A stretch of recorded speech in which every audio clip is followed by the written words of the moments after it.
I have to correct some information which I put out in a previous video because it wasn't quite accurate. I made an assumption and it was an incorrect assumption. The assumption I made was that there was no predetermined split for the Gennady Golovkin Danny Jacobs fight.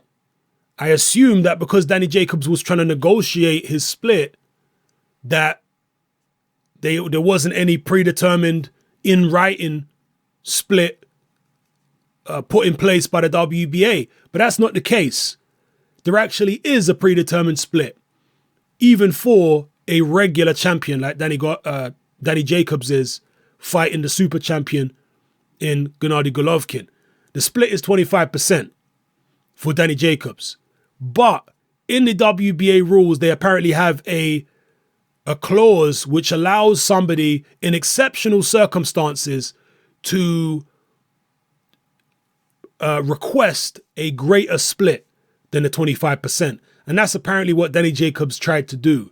He requested that he get a greater split under what he considered to be obviously exceptional circumstances. But the WBA have denied Danny Jacobs' request to get a larger split. He wanted 40%. The WBA have said, sorry, you're only getting the predetermined 25%. So that's what that is. Danny Jacobs now either has to vacate his regular WBA belt or go ahead with a Golovkin fight and get his 25%.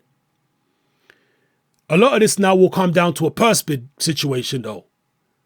Because in a purse bid situation, how great that, how much money he gets for that 25% split is going to be determined by how big the purse bid, the winning purse bid is, if it goes to a purse bid.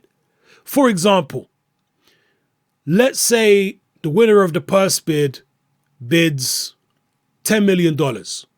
That sounds a bit high for this fight, but let's just theoretically say it was $10 million. Danny Jacobs would be set to get 2.5 million if the winning bid was 10 million. Yeah, 25%. So if the bid was, say, 20 million, Danny Jacobs would be getting 5 million. So the higher the purse bid, the better it's going to be for both fighters because they'll end up getting paid more.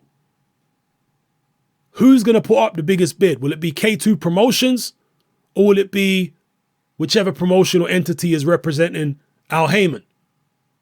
That's going to be the question.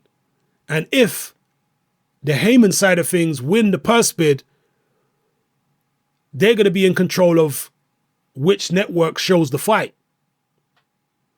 And if it's not HBO, if it's Showtime or some other platform, is that going to be a problem for Golovkin? Is that going to mean that he's going to say, you know what, I'm going to have to vacate this WBA belt? I can't go through with it because I'm not going to fight outside of HBO. Showtime seemed to be quite flexible with their fighters. If one of their fighters loses a purse bid or whatever and they have to go fight on another network, Showtime seemed quite flexible about that. Perhaps HBO are as well. Maybe we're getting spun a line, a story, some fiction by people like Kathy Duva. I don't know. In fact, Kathy Duva in a recent interview, she kind of insinuated that there isn't any type of contractual situation stopping Kovalev from fighting outside of HBO. That's what I got from it. But she was more talking about the relationship between herself and HBO being soured if they went and fought on another network, rather than it being any type of specific violation of contract. So we'll have to wait and find out what happens with this Golovkin, Danny Jacobs situation, who wins the purse bid, etc. But for now, we know that Jacobs is only going to get 25%. That's all that's on the table. He can't negotiate for more. The WBA have turned his request down. It is what it is. If any of you guys have got any more info on this story, please, as always, drop it in the comment section below. All right? It's your boy Hatman. I'm out.